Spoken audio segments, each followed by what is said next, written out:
In this video, we'll discuss an important question for us Messianic Jews.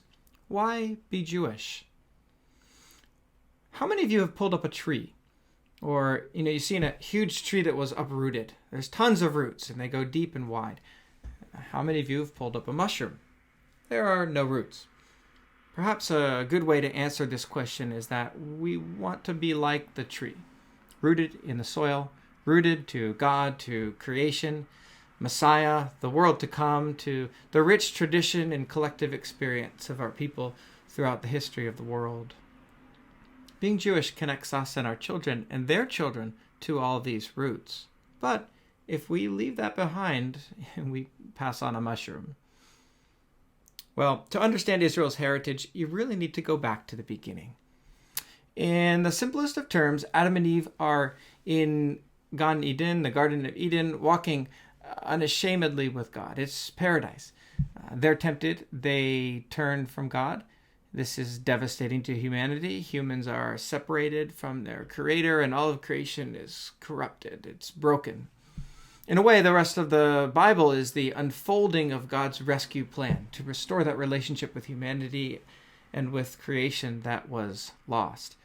To do that, he chose to create and then to commission the line of Abraham, Isaac, and Jacob, who later become the Jewish people with this great mission to the world.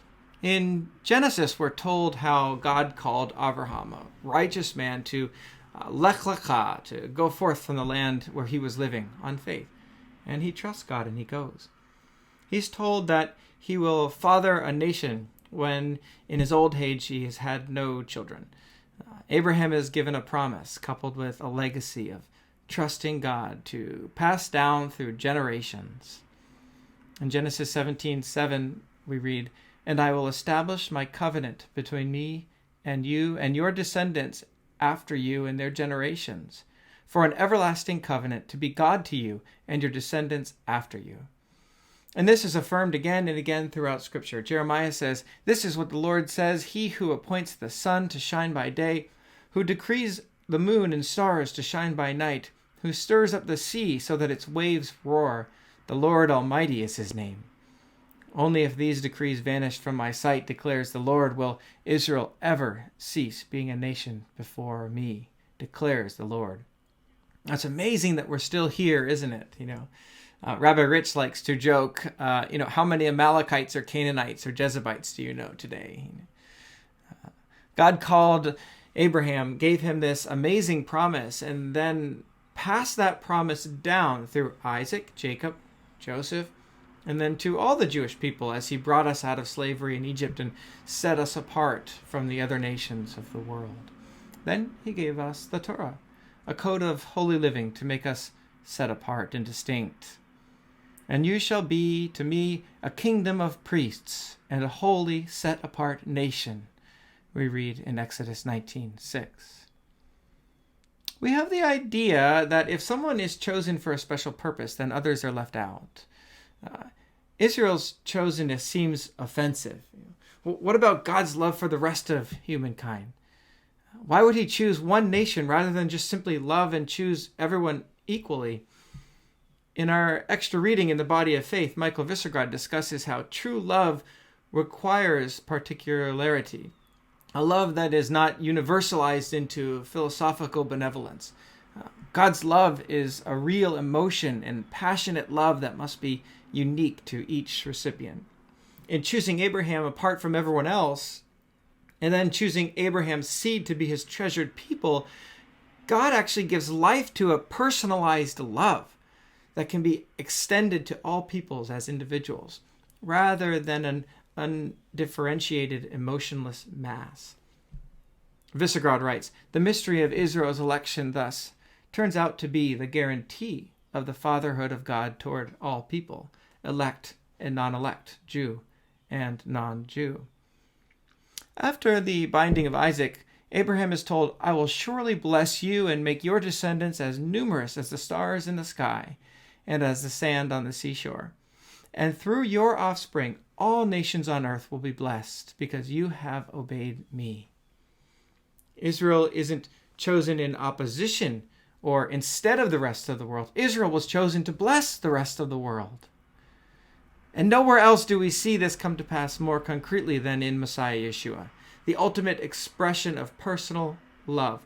When God sends a part of himself, his own son, to be born into the heart of his beloved and chosen nation, so that those who put their trust in him, in Paul's language, for the Jew first and also to the Gentile, would be reconciled and enter into eternal life with God. God's unique election of the people of Israel actually demonstrates his universalized love for all people. Through faith in Israel's risen Jewish Messiah, the root of Israel's election, all Gentile peoples can come alongside Israel's election and become co-heirs to the same promise given uniquely to Israel. The blessing of Abraham's promise is the church. Just consider all the millions, perhaps billions of people from among the nations of the world who have come to know the God of Abraham, Isaac, and Jacob through the Jewish Messiah.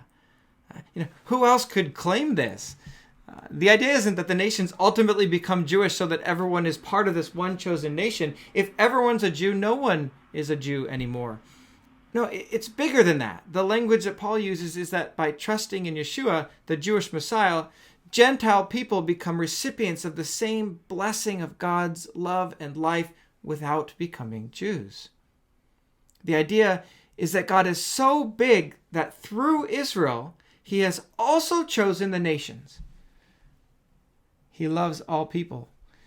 Every nation across the earth, whether it's Italian or Asian or from India to Eskimos, he loves them and he wants them all to worship him. So Paul asks us in Romans 3:1, what then is the advantage of being Jewish? Well, he says, much in every way. First of all, they were entrusted with the sayings of God.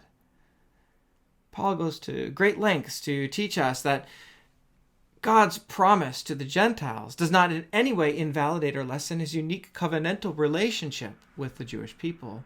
Jeremiah's eternal promise that we read earlier surely could never be broken. In fact, we might say that Israel's election from the foundations of the earth was dependent on the atoning sacrifice of the Son yet to be seen. The work of the Son is like a stone dropping in a pond, sending ripples in all directions of time. Israel's election thus is made possible by the Father's unique and specialized love for the Son, which then extends to Israel and to the nations of the world. The Jewish people today are therefore just as elect as before Yeshua's life here in the first century.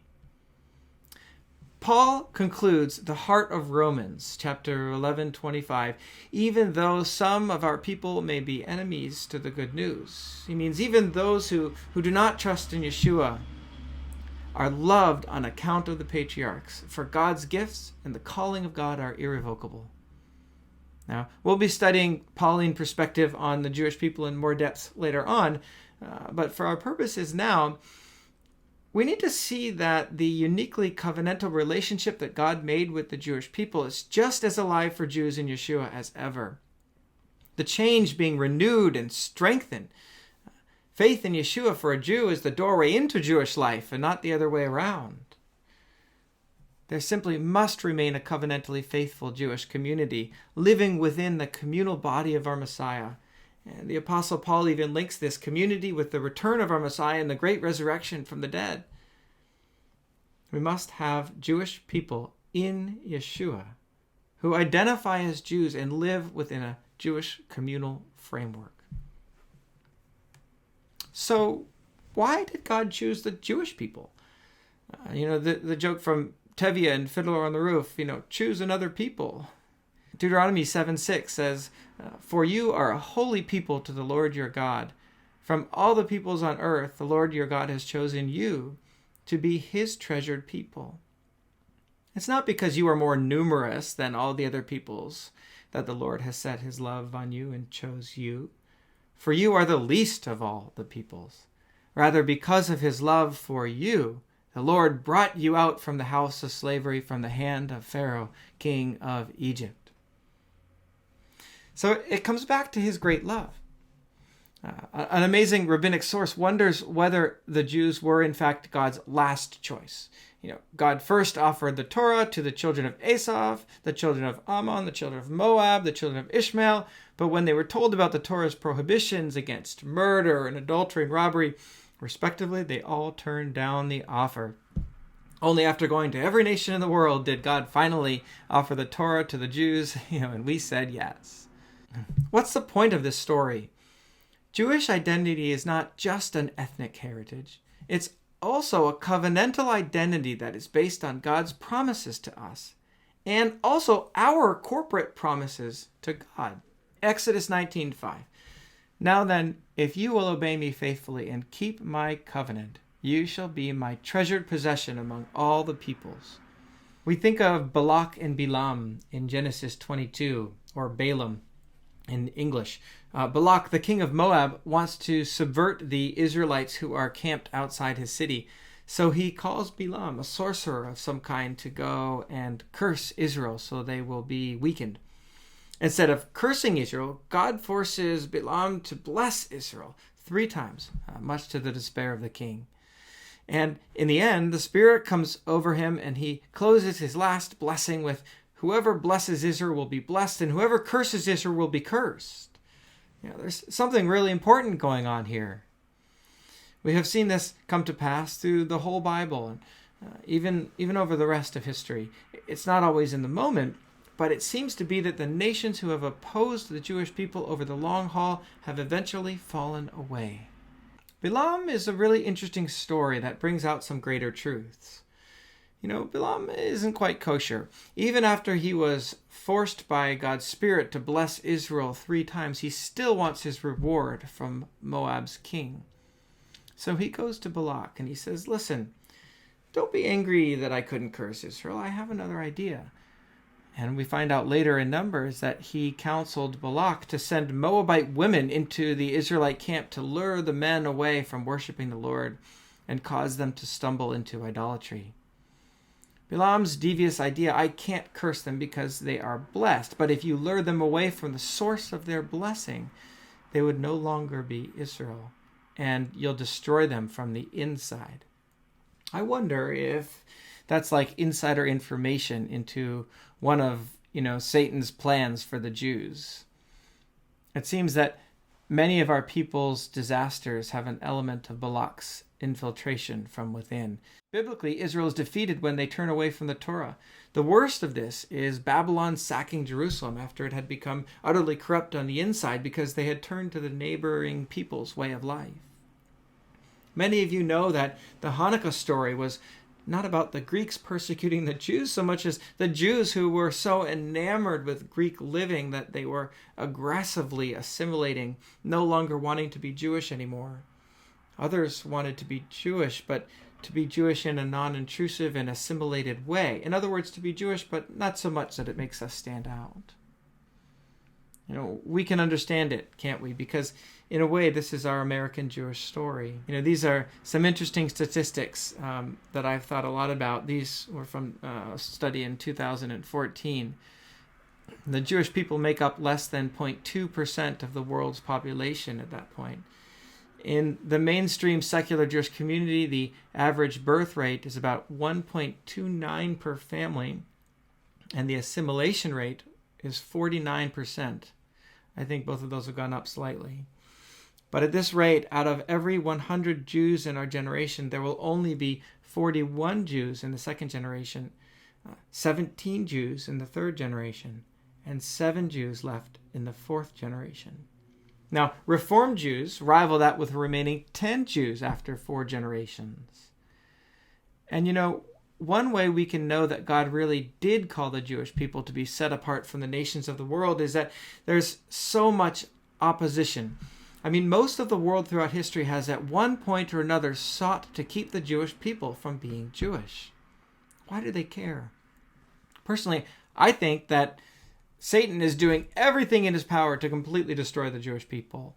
and with them God's redemptive plan for our world. So he uses pressure, he uses persecution, he uses fear, he uses murder, he uses genocide, and more insidious in a way than persecution and genocide, as horrible as those are, is Bilam's solution. Satan coming from the inside and ever so gradually helping Jews to simply not want to be Jews anymore. Judaism is not only a faith with beliefs and ideas, it's an identity. If you're Jewish, it's in your DNA in some sense.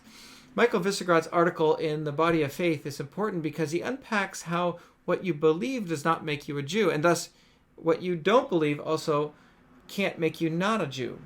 A Jew simply cannot choose to not be a Jew. You can choose to embrace and live out of this identity, or you can choose to ignore it, but nevertheless, it's a part of you. So much so that even when one converts to Judaism, it is seen not as a spiritual religious conversion, but instead as a miraculous change of ethnic identity.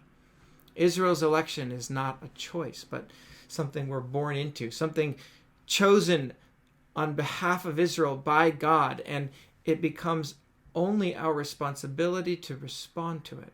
The statistics are that if you don't actively live a Jewish life, a life within the framework of a Jewish community that can be passed down from generation to generation, then your grandchildren won't even know that they're Jewish anymore.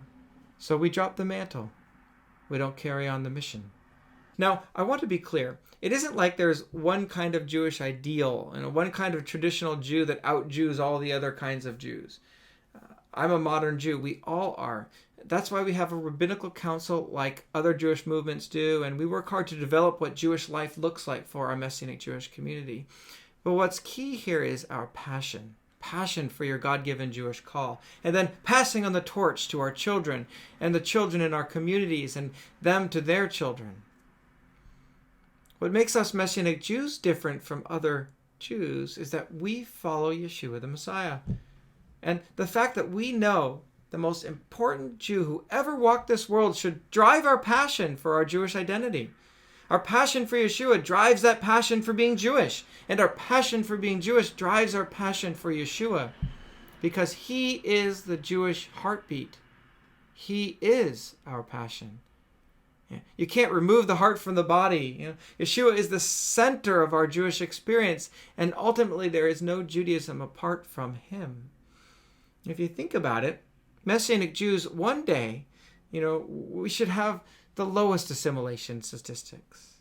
And in a way, the beginnings of modern Messianic Judaism is a movement where Yeshua seems to find those of us Jews who are on our way out and help us find our way back in with him. Yeshua is leading a sort of Baal Teshuvah movement starting on the outside in.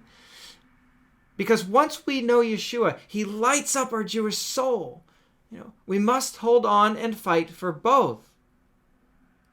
And so we as Messianic Jews have a double mantle to hold on to. We're in the midst of a great awakening here in the body of Messiah, and Messianic Judaism is the tip of the spear. The first in modern history to hold these two flames together. The light of our Jewish calling on the one hand and the light of Yeshua on the other. And we need to hold on to these two until they become one flame that we hand down to each other and to our children like the Havdalah candle. Imagine you were told that you were actually a prince or a princess and would inherit a glorious kingdom.